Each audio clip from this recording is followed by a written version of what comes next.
Hello les traders, j'espère que vous allez bien, c'est Ilan, vous êtes sur ma chaîne YouTube et je démarre aujourd'hui une nouvelle vidéo de mon programme de formation gratuit qui a pour but de vous aider à utiliser les indicateurs de trading. Alors, indicateurs de trading, ça veut tout et rien dire, il existe de nombreux indicateurs, mais là aujourd'hui on va se concentrer sur les principes. Je sais que vous êtes nombreux à les utiliser, donc je vais essayer un maximum de vous les expliquer en live, en phase de trading, en phase de live trading. Donc je compte sur vous pour commenter, pour me dire voilà, moi je les utilise au quotidien, j'ai une bonne performance, moi celui-ci je ne l'utilise pas, j'ai une mauvaise performance, afin qu'on puisse échanger autour de vos questions, afin qu'on puisse finalement rendre service à notre communauté pour vous aider à mieux les utiliser, à mieux les comprendre. Au sommaire de cette vidéo, on va se le faire en deux parties. En fait, on va se faire 2 séances de live trading où on va pouvoir aborder plusieurs indicateurs. Je vais d'ailleurs vous les citer. On va parler de moyenne mobile, on va parler de point pivot, on va parler de bande de Bollinger, on va parler du fameux clôture veille, fameux comblement du gap. On va également parler du RSI, de la MACD, puis on va également aborder quelques petites stratégies, mais je vous laisserai découvrir ça autour de la vidéo. Let's go, on y va.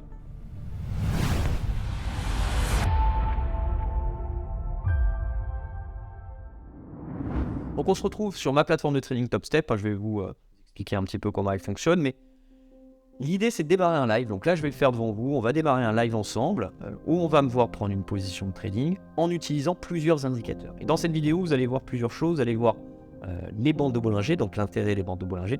On va voir également la moyenne mobile, bien qu'elle n'est pas très utile sur cette vidéo, je vous expliquerai un petit peu son fonctionnement.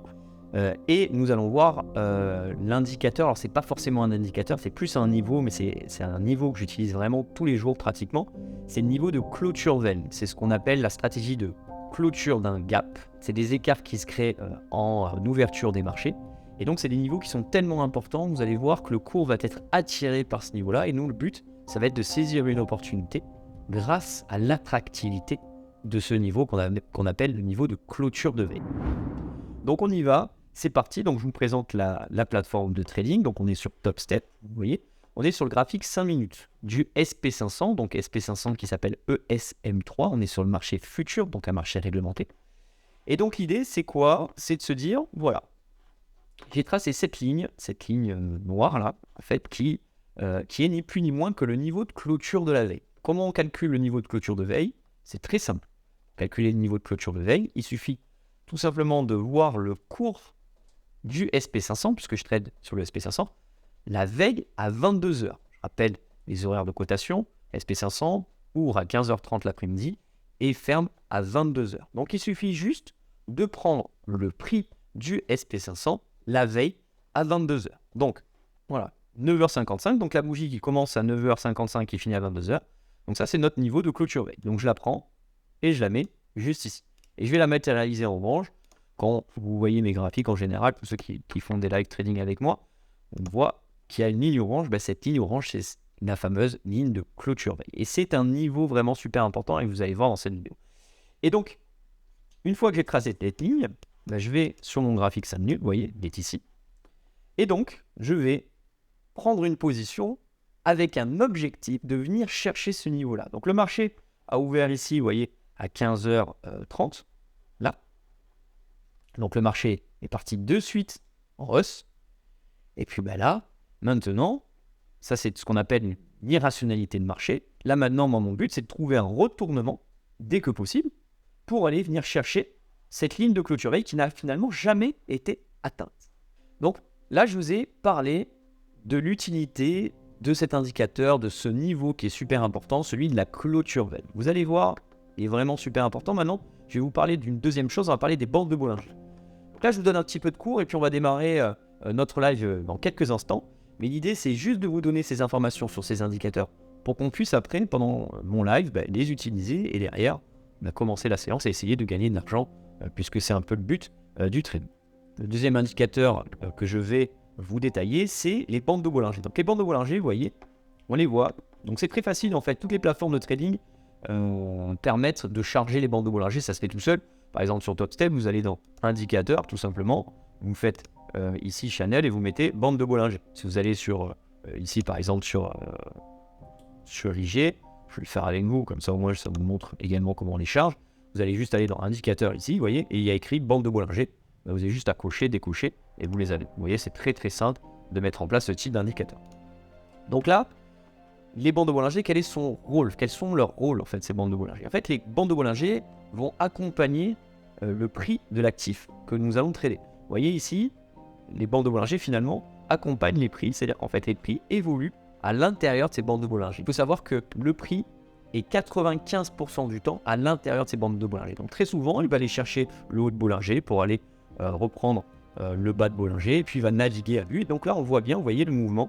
Vous voyez, ça descend, ça va en bas de bol, et puis on a un retournement, et puis bim, on va en haut de bol, on a un autre retournement, on va en bas de bol. Vous voyez, c'est assez propre comme niveau, et donc c'est pour ça qu'il est vraiment important d'utiliser les bandes de Bollinger. En tout cas, c'est vraiment intéressant, ça nous permettra d'améliorer un petit peu votre performance. Donc moi derrière ici, je vois très bien qu'on allait chercher le haut de bord de Bollinger, mais vous voyez qu'on n'a pas eu le retournement immédiatement. C'est ça l'enjeu, c'est d'attendre finalement le bon moment pour pouvoir prendre sa position. Et dès que finalement on est en haut de bord de Bollinger, moi je vais chercher à essayer de, si je suis par exemple vendeur, et donc c'était le cas, donc si j'ai décidé d'être dans la tendance baissière, donc c'est essayer de prendre une position à la baisse, je vais attendre finalement d'être en haut de bande de Bollinger et prendre cette figure de retournement. Vous voyez, donc je suis sur le graphique 5 minutes. Donc dès que cette figure de retournement est terminée, je me dis tout simplement, je vais la prendre, je vais prendre une vente avec pour objectif d'aller chercher ce niveau-là, ce niveau de clôture veille que j'ai tracé en début de séance. Et donc, la bande de Bollinger va me permettre tout simplement de trouver le bon timing de vente. Voilà. Moi, je savais qu'en début de séance, mon objectif, c'était d'aller chercher cette ligne-là. Maintenant, mon but, c'est quoi? C'est de trouver le bon timing. Et la bande de Bollinger me permet d'avoir le bon timing. Donc maintenant, vous connaissez l'utilité de la bande de Bollinger. Maintenant que vous connaissez l'utilité de la clôture veille, je vais essayer tout simplement d'utiliser ces deux indicateurs pour pouvoir gagner de l'argent sur les marchés financiers. Donc là, j'attends. Attention. Tac. Allez, c'est parti. Je prends 3 contrats de vente. Là, vous voyez, je viens juste d'appuyer sur le bouton vendre. Donc, je suis rentré ici. Mon stop loss, il se met automatiquement là parce que j'ai mis un ordre automatique. Mais moi, je vais remonter mon stop loss et je vais le mettre ici. Vous voyez, je le mets juste au-dessus du dernier plus haut. Et mon objectif va être tout simplement d'aller chercher cette fameuse ligne de clôture veille. Donc, je le mets un peu plus bas. Je mets toujours mes objectifs un petit peu avant. Voilà, tout simplement parce qu'en fait, ici, vous voyez un creux. Et donc, je me dis, plutôt qu'aller mettre mon objectif ici, je vais le mettre juste un petit peu avant mon objectif. Donc, je vous ai fait un petit zoom sur cette position qui est vraiment super intéressante. Donc, ce qu'il faut retenir, c'est quoi? C'est qu'ici, on est en haut de bande de Bollinger. Donc, quand on est en haut de bande de Bollinger et qu'on est dans une tendance baissière, on peut imaginer prendre une position à l'avant. Ça, c'est la première chose. Deuxième chose, on voit qu'on a une figure de retournement ici. Donc, j'ai fait une vidéo sur les bougies, les chandeliers japonais. J'ai fait une vidéo sur comment prendre une position au bon moment. Là, on voit qu'on est au bon moment. On a un retournement, on a une figure de retournement sur le graphique 5 minutes. On a une belle bougie rouge, alors qui ne vient pas avaler la précédente, mais en tout cas, elle montre qu'on a envie de se retourner dans le sens inverse. Et donc, j'ai pris ma position ici. Donc, vous voyez, je suis rentré exactement à 4149. J'ai mis mon stop loss ici. Donc, vous le voyez là. En fait, le stop loss, il est ici, vous voyez. Je l'ai mis juste au-dessus du dernier plus haut. Je l'ai mis exactement à 4155,25. Et on voit que si jamais le cours monte et vient toucher mon stop loss, et donc vous le voyez ici, j'aurais perdu 887 $. Donc, on va parler déjà du ratio gain-risque de cette position. Si le cours remonte, je vais perdre 887 $. Par contre, si le cours descend et va vers mon objectif, je vais gagner pratiquement le double. Je vais gagner 1500 $. Je vais vous le montrer tout à l'heure. Donc, j'ai un ratio gain-risque sur cette position, mais quasiment de 2 pour 1. Donc, ça vaut le coup. Et donc, je suis sur une position qui est intéressante, puisqu'en fait, déjà, elle est dans la tendance baissière. J'ai un objectif qui est super connu, qui est de la clôture veille, qui va, finalement, tous les traders savent très bien, connaissent très bien ce niveau-là, et donc le cours va être attiré par ce niveau, et on va le voir tout à l'heure. Et donc là, j'ai plus qu'à laisser guider, puisqu'en fait, j'ai pris ma position en haut de Bollinger, j'ai mis mon stop loss bien placé, et j'ai mon objectif qui est proche de mon niveau de clôture veille, et donc j'ai plus qu'à, finalement, fermer mon écran et me laisser guider jusqu'à la clôture automatique de ma position de trading. Donc, vous voyez, pour l'instant, la position se passe très bien. On voit bien ma position avec avec cette ligne bleue. Et là, vous voyez que je suis en gain de 1137$ pour l'instant en cours. Je suis très proche de mon objectif. Moi, je veux juste que le cours aille chercher finalement ce dernier plus bas. Finalement aussi le bas de bande de Bollinger. On en a parlé tout à l'heure. Donc, on est parti du haut de bande de Bollinger pour aller chercher le bas. Et vous voyez qu'il reste plus que quelques points à franchir pour gagner la somme de 1512$. Vous voyez, on ressent quand même l'attractivité de cette ligne orange qui est juste impressionnante. On sent que les cours ont envie de se rediriger. Vous voyez, quand ça monte tout doucement. Et puis, on a eu des grosses sessions de baisse. Donc, nous, on est patient. On voit la bande de Bollinger inférieure qui commence à remonter. Alors ici, attention. Donc là, j'ai mon doigt sur la souris pour clôturer la position si jamais elle repart dans l'autre sens. Parce que pour moi, mon objectif est atteint. Et bim, voilà. La position est clôturée. Vous voyez, c'est clôturé automatiquement. Donc, débrief rapide de cette position. Je suis rentré ici sur un retournement en haut de bol. J'ai pris une position à la vente. Mon objectif était d'aller chercher cette ligne orange qui correspond à mon niveau de clôture veille. C'est le niveau de clôture du SP500 la veille, donc à 22h. J'ai mis mon stop loss donc juste au-dessus de ce dernier sommet. Ça, c'est ce qu'on appelle le stop loss. Et mon objectif, donc, qui était juste ici, qui a été atteint parce que je me suis arrêté un petit peu avant mon objectif. En fait, finalement, je me suis arrêté sur ce niveau-là. Et donc, ça m'a permis, finalement, de gagner 1500$ avec un risque encouru de un peu moins de 900$. Donc, j'avais un ratio gain-risque qui était super intéressant. Je vous propose maintenant de passer à la deuxième partie de la vidéo. On va se faire un deuxième live et on va utiliser d'autres indicateurs. Vous allez voir, ça va être très intéressant. Donc, j'en profite pour vous rappeler qu'il y a une zone commentaire en dessous de la vidéo et qui est vraiment très utile pour vous permettre de réagir, pour vous permettre de poser vos questions, pour me donner votre avis, pour me dire voilà, moi j'ai déjà utilisé cet indicateur, j'utilise régulièrement, ça fonctionne bien, ou à l'inverse, moi j'ai un peu plus de mal. Voilà, réagissez en zone commentaire, c'est vraiment important pour pouvoir faire monter en compétence toute notre communauté de traders qui ont envie de réussir sur les marchés financiers. Donc là, on est également sur ma plateforme de trading. On est maintenant sur le graphique 30 minutes parce que le but de ce que je vais vous enseigner maintenant, c'est de vous montrer une prise de position, donc avec une stratégie de trading. C'est une stratégie qu'on appelle stratégie de cassure. Donc je vais vous parler un petit peu de cette stratégie-là. Et c'est une stratégie qui est faite dans une tendance qui est marquée. Donc j'ai fait un petit travail sur le graphique 30 minutes pour identifier la tendance. Donc là, on est sur une tendance haussière. Je vais prendre une position à l'achat avec des objectifs qui ont été identifiés grâce à des indicateurs. Gardez en tête ça. J'ai d'abord préparé ma séance de trading sur le graphique 30 minutes pour identifier la tendance. Puis une fois que j'ai identifié la tendance, je vais identifier mes niveaux. Donc mes niveaux, ça va être quoi? Ça va être mes objectifs. Donc je vais chercher finalement un objectif. Et donc quand je vais aller prendre ma position sur une unité de temps plus courte, je sais exactement où je veux que mon cours aille. Et donc je clôturerai quand j'aurai atteint ce niveau. Et donc cette deuxième vidéo de live va nous permettre de parler d'autres indicateurs. On va parler par exemple des points pivots, on va parler du carnet d'ordre, on va parler du RSI et de la MACD.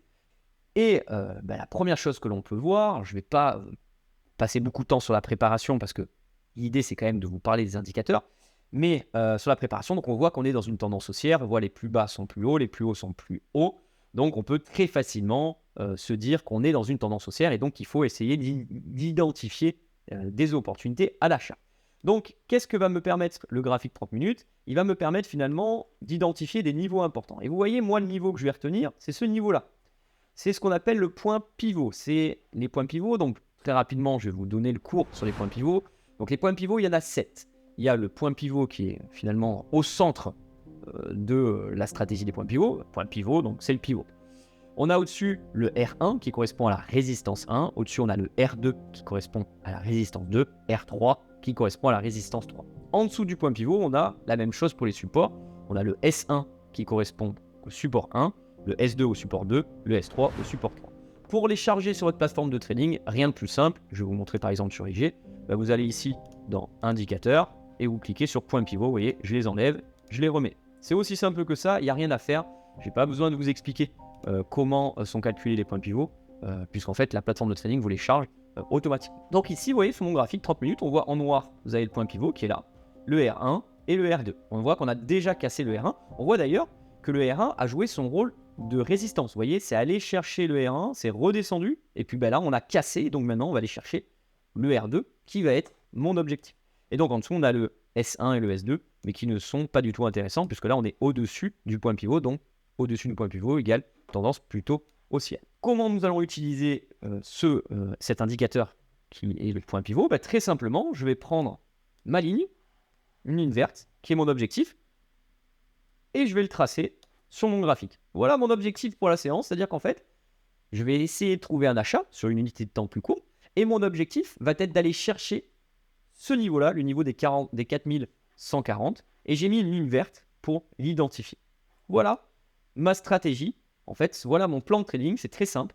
Mon plan de trading est tout simplement de se dire, je suis acheteur parce que j'ai analysé la tendance, on est plutôt à l'achat, et j'ai mis un objectif qui est ici d'aller chercher le point pivot qui est le niveau R2.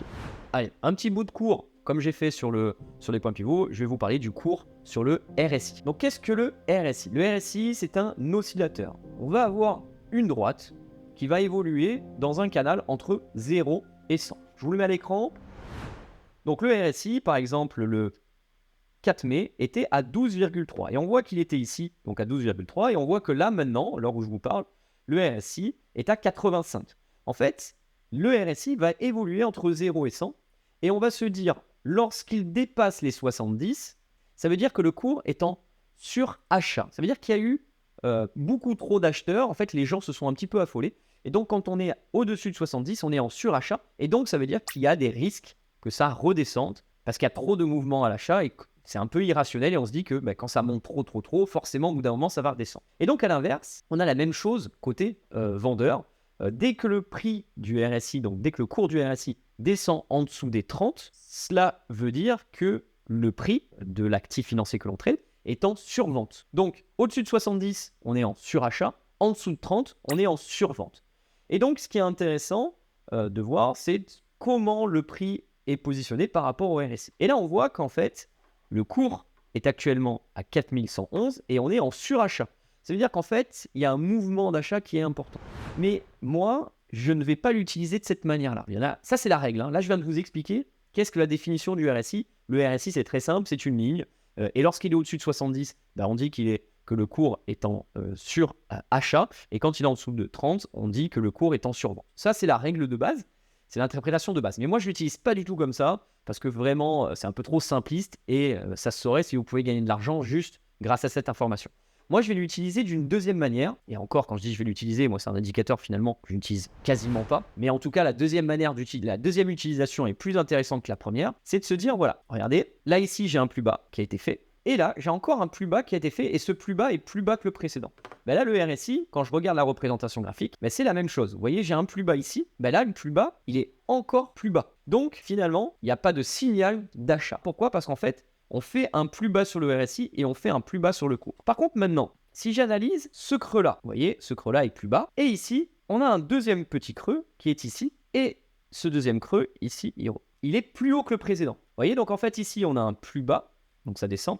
Et là, on a un plus haut. C'est ce qu'on appelle une divergence. Et ça, c'est beaucoup plus intéressant. Et donc, on peut se dire que lorsqu'on a une divergence entre RSI et les cours, ça, c'est un signal d'achat. Mais ça, c'est un signal intéressant sur le RSI. Pour résumer, le RSI, c'est une ligne qui va évoluer entre 0 et 100. On sait que quand on est au-dessus de 70, on est en surachat. Quand on est en dessous de 30, on est en survente. Donc l'intérêt, ça va être d'essayer d'acheter quand on est en survente. Et donc là, je vous ai montré un exemple, on pouvait le faire. Par contre, on ne va pas acheter bêtement quand on est en dessous de 30. On va regarder le RSI, on va l'analyser et essayer de trouver des divergences. Et donc, lorsque le cours va descendre, faire un plus bas, alors que le RSI commence à faire un plus haut, là, on a ce qu'on appelle une divergence et le RSI a un petit peu d'avance et va vous donner un signal d'achat. Je vous propose maintenant de passer sur le troisième indicateur, l'indicateur que l'on appelle la MACD, ou le MACD, c'est le Moving Average Convergence Divergence. Donc sur la MACD, vous allez avoir trois informations intéressantes. Donc je vous l'ai mis à l'écran. Donc vous avez, premièrement, la moyenne mobile, la MACD. Donc la MACD qui est en noir, c'est une moyenne de moyenne mobile. Moyenne mobile 26 et la moyenne mobile 12. Finalement, on peut presque résumer en disant c'est la moyenne mobile 20. Voilà. Allez, soyons vraiment en prenant un bon raccourci, et on se dit ça c'est la moyenne mobile 20, et en orange, vous avez ce qu'on appelle le signal, qui est la moyenne mobile 9 périodes. Et en fait, ce qui va être intéressant de voir, c'est quand le signal va croiser la moyenne mobile, donc la MACD, donc on le voit ici, il y a un croisement ici, il y a un croisement ici, donc là on voit que la moyenne mobile va croiser le signal, donc ça c'est un signal d'achat, et à l'inverse ici, on voit que la moyenne mobile a croisé le signal, donc ça c'est un signal de vente. Et ici, on a exactement la même chose, croisement, signal d'achat, etc. Voilà la première manière d'interpréter la MACD, c'est très simple. Moi, je n'utilise pas cette interprétation, mais c'est en gros l'interprétation la plus simple à faire. Et donc, la troisième information ici, c'est ce qu'on appelle la différence. En fait, c'est tout simplement la différence entre la moyenne mobile, la MACD, et son signal. Voilà. Et donc, quand on est en dessous de 0, ben, ça veut dire que la MACD est en dessous de sa ligne de signal. Donc ça, c'est l'écart entre la MACD et sa ligne de signal. Et donc, on voit finalement, à chaque fois qu'elle croise, ben, du coup, on est à 0. Par contre, ça, c'est une interprétation, moi, que je ne fais pas du tout. Ça, c'est la théorie. Hein. C'est la théorie, quand on regarde les cours, la MACD, comment l'interpréter, c'est comme ça. Sauf que moi, ça ne me plaît pas du tout. J'ai déjà bien évidemment essayé des stratégies sur ces croisements, mais pour moi, c'est trop complexe parce qu'en fait, il faut l'additionner avec autre chose et donc j'ai très rapidement abandonné. Par contre, la deuxième utilisation qui peut être intéressante, et là, je dis pourquoi pas, c'est l'utilisation en mode divergence. Je vais vous montrer. Donc ici, vous avez à l'écran en haut donc le graphique 30 minutes du SP500. Donc on voit qu'on a un creux ici, un creux ici. Donc on voit que ce creux-là est plus bas que ce creux-là. Donc d'ailleurs, je vais le matérialiser par une droite descendante. Et ici, par contre, on a un creux qui est plus bas que celui-ci. On a une droite qui est ascendante. Et c'est ce qu'on appelle une divergence. On a un MACD qui monte, alors qu'on a un cours qui descend. Donc on a une divergence, et donc on peut considérer ça comme étant un signal d'achat. Comme tout à l'heure sur le RSI, on avait le cours qui descendait et le RSI qui montait. C'était une divergence haussière. Mais là, c'est la même chose. Sur la MACD, on a un MACD qui monte et un cours qui descend. C'est un signal d'achat. Pourquoi ? Parce qu'en fait, la MACD a un petit peu d'avance. Elle va pouvoir, c'est un indicateur avancé, donc il va vous donner un petit peu d'avance sur potentiellement ce qui peut se passer. Donc on arrive de nouveau sur ma plateforme de trading TopStep. Et donc maintenant, nous allons prendre notre position. Donc on a vu sur le graphique 30 minutes les indicateurs MACD, RSI. On a vu les points pivots qui nous ont permis finalement de nous repérer sur notre graphique, qui nous ont permis de tracer notre objectif. Maintenant, on va parler d'indicateurs qui vont nous permettre de donner les signaux et qui vont nous permettre aussi d'encaisser. Donc là, c'était pour le travail préparatoire. Là, maintenant, on va voir dans cette séance de live ce qui va nous permettre de prendre la position. Donc, on va parler un petit peu de stratégie. Je vais vous montrer une stratégie simple, qu'on appelle stratégie de cassure, qui va nous permettre finalement de prendre la position au bon moment pour pouvoir aller chercher l'objectif qu'on a défini juste avant. Et puis, on va utiliser aussi dans cette vidéo le carnet d'ordre. Parce que le carnet d'ordre, franchement, il vous donne des informations extrêmement précieuses, et notamment celle de pouvoir clôturer au bon moment. Quand on voit des gros vendeurs, et qu'on est à l'achat, on voit des gros vendeurs en face de nous. Vous voyez, vraiment, le carnet d'ordre, ça vous donne une vision comme ça. Hein. C'est-à-dire que vous êtes là, vous êtes à l'achat, donc vous espérez que le cours monte, et en face de vous, vous voyez des gros vendeurs qui sont là, qui sont prêts à vendre. Qu'est-ce qu'on fait en général ? On commence à s'alléger, en tout cas, on commence à prendre une partie des bénéfices. Et donc ça, on va le voir dans cette séance, vous allez voir, c'est super intéressant. Allez, on y va, c'est parti. Et donc, nous sommes sur le graphique 1 minute, et vous vous rappelez de cette ligne verte, elle est ici. Donc, mon objectif, c'est quoi ? C'est de prendre une position à la hausse pour pouvoir aller atteindre notre objectif qui est ici, des 4140. Donc, je vais vous enseigner une stratégie simple, qui est la stratégie de la cassure. Vous voyez, en fait, on a un niveau qui a été fait ici. En fait, il y a un niveau qui a été fait là, en fait, qui a failli être cassé. On a une mèche qui a été faite. Et donc, moi, ce que je vais attendre, tout simplement, c'est une clôture au-dessus de ce niveau. Dès qu'on clôture au-dessus de ce niveau, je prendrai ma position à l'achat avec un objectif d'aller chercher tout en haut. Et je mettrai mon stop loss tout simplement en dessous du dernier creux. Donc là, je me prépare. J'ai juste à appuyer sur le bouton achat pour acheter. Et je vais acheter 3 contrats. Et je mettrai mon stop loss juste en dessous de ce niveau-là. Donc je me prépare. Donc là, on voit qu'on est en train d'essayer de casser. Mais par contre, je vais attendre la fin de la bougie. Ça, c'est très important. Et je vais attendre surtout qu'on casse ce niveau, qu'on clôture au-dessus de ce niveau-là. Ça, c'est vraiment super important. Donc attention. Il reste 25 secondes avant la fin de la bougie. Il faut vraiment que j'ai une bougie verte qui me donne le signal. Et si c'est le cas, j'appuierai sur le bouton tout simplement achat. 2, 1. Allez, let's go. Donc on a une autre cassure. Je vais acheter 1, 2, 3. Et je mets mon stop loss juste en dessous du dernier creux. Alors attention, je rappelle, c'est une stratégie de cassure que moi j'ai l'habitude. Les débutants qui ne sont pas formés, ne pensez pas que c'est aussi simple que ça. Il faut vous former. Moi, je suis dans une tendance haussière parce que j'ai fait des grosses analyses, parce que j'ai de l'expérience. Donc un novice, il ne faut pas que vous vous dites à chaque fois que je vois cette configuration, j'appuie, j'achète et je vais gagner de l'argent. Hein, il y a quand même un travail de préparation. Donc, je vous l'ai expliqué dans les grandes lignes tout à l'heure, mais il y a encore plus d'éléments évidemment qui nécessitent d'être sûr qu'on achète au bon moment, notamment l'actualité économique. Est-ce qu'il y a des statistiques qui vont paraître, est-ce qu'il y a des rendez-vous de banquiers centraux, tout ça, c'est des choses qui font qu'il y a un timing également à avoir, il y a des sessions de trading à organiser et on ne peut pas trader n'importe quand. Il faut avoir une certaine connaissance. Et donc, vous voyez, j'ai pris ma position, donc j'ai mis mon stop loss ici, c'est très simple. Maintenant, si le prix redescend sur mon stop loss, sur les niveaux des 4109, j'aurais perdu 425 $. Si jamais ça redescend. Par contre, si ça va vers mon objectif, et c'est ça qui est intéressant de voir, mon objectif, il est tout là-haut, donc je le place. Il est tellement haut qu'il n'arrive pas à se placer. Donc, mon objectif, je l'ai mis juste un petit peu avant le niveau des 4140, donc à 4138,75. Et donc, vous voyez ici, sur le carnet d'ordre, si jamais ça redescend, je peux perdre 425 $. Si jamais ça monte, je peux gagner 4000 $. Vous voyez, j'ai un ratio gain-risque de 10 pour 1. C'est juste fou, en fait. J'ai un ratio gain-risque de 10 pour 1. Et vous voyez, comme c'est monté, allez, je suis à plus 1200 $. Là, en quelques minutes, on a des probabilités pour que le cours monte, toucher cet objectif-là, parce que la tendance, elle est haussière. Avec un risque, si jamais il y a finalement un exploit inverse, de perdre une petite somme. Donc là, on a fait notre entrée en position. Donc l'entrée en position se passe plutôt bien. Notre stop loss est bien mis, donc on est protégé. Notre objectif est très très haut. Maintenant, ce qu'on va faire, on va surveiller le carnet d'ordre. Donc c'est un indicateur que j'utilise. Alors on appelle ça un indicateur, mais en fait, c'est pas un indicateur, le carnet d'ordre. C'est plus un outil.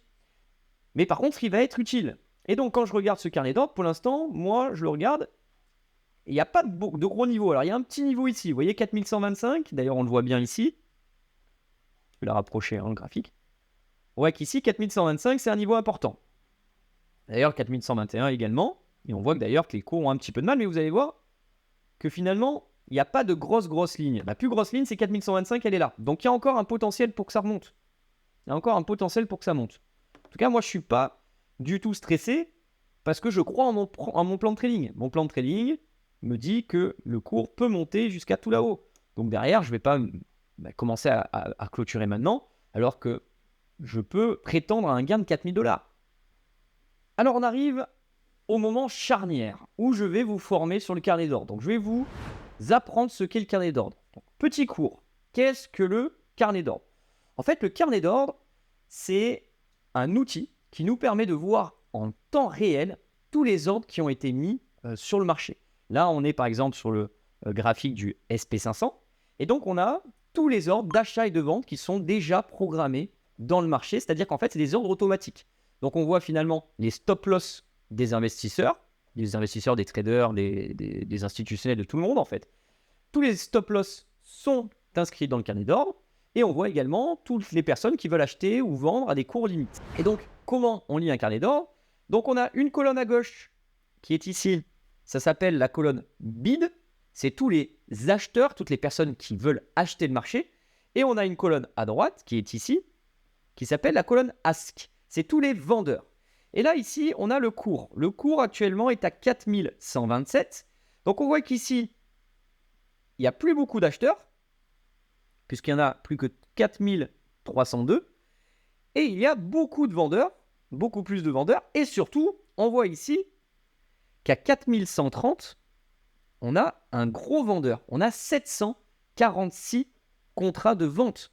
Donc 746 contrats de vente, 746 multiplié par 50 $ du point, multiplié par 4150, on est sur une position de 150 millions de dollars. C'est-à-dire qu'en fait, ici, à 4130, on a 155 millions de dollars à la vente. Donc, comment vais-je utiliser ce carnet d'or? C'est très simple. Là, j'ai 2275 dollars de gains. Vous le voyez, il est ici. 2275 dollars de gains en cours. J'ai un vendeur qui est juste en face de moi, je le vois de loin là, avec ses 155 millions d'euros. Qu'est-ce que je vais faire? Je vais voir, c'est comme si moi j'étais là avec mon petit sac à main tranquille, et puis en face de moi j'ai quelqu'un avec des bazookas qui arrive et qui est prêt à charger, quoi. Et je le vois de très loin, mais lui il m'a pas vu. Qu'est-ce que je fais? Je commence à clôturer mes positions. Je vais même aller plus loin. Soit je clôture tout, soit je clôture 80%. Mais il faut que je commence, entre guillemets, à penser à clôturer mon trade. Surtout quand je suis en gain, comme c'est le cas ici. Et donc, même si j'ai mon objectif qui est beaucoup plus loin, je vais quand même clôturer ma position. Et donc, c'est ce que je vous propose de faire parce que je vois un gros vendeur et j'ai peur, finalement, d'un retournement. Et donc, pour résumer, j'ai utilisé plusieurs indicateurs qui m'ont permis de trader plus efficacement. Donc, utiliser des indicateurs, c'est ce qu'il faut faire. Mais par contre, il ne faut pas trop en avoir. Vous avez vu que finalement, là, au cours de cette vidéo, je vous ai parlé de plusieurs indicateurs, mais il en existe plein. Il existe plein de manières de faire, avec des croisements de moyenne mobile, avec des Ishimoku, avec des super trends, j'en ai entendu plein. Mais malheureusement, j'ai mauvaise nouvelle de vous dire ça, mais plus vous utilisez d'indicateurs, plus vous allez vous embrouiller, plus vous allez complexifier votre trading, et plus vous allez avoir du mal. Donc moi, et je vais conclure là-dessus, ma manière de voir les choses, c'est d'utiliser certains indicateurs, ceux avec lesquels on est le plus à l'aise, mais il ne faut pas qu'il y en ait beaucoup, parce que sinon vous allez vous perdre. Utilisez des outils de pro, ça c'est important. Si vous avez la possibilité d'utiliser le carnet d'or, utilisez-le, il vous donnera vraiment beaucoup d'informations, et vous aidera dans votre trading. Mais par contre, s'il vous plaît, ne vous polluez pas avec un milliard d'indicateurs, vous allez vous perdre et vous allez complexifier votre trading et vous allez pas y arriver. Donc nous arrivons à la fin de cette vidéo, j'espère que le contenu vous a plu. La zone commentaire, n'hésitez pas à réagir pour me parler, pour me poser vos questions, pour qu'on puisse vraiment répondre aux problématiques de notre communauté. C'est vraiment, et d'ailleurs j'en profite pour vous remercier parce que c'est grâce à vous, donc merci encore une fois, merci pour vos likes, merci pour vos commentaires qui me font vraiment beaucoup de bien et qui me motivent à vous apporter toujours plus de contenu. Donc on se retrouve la semaine prochaine pour une nouvelle vidéo qui fera partie de ma formation gratuite. Je vous souhaite à tous un très bon week-end, tradez bien.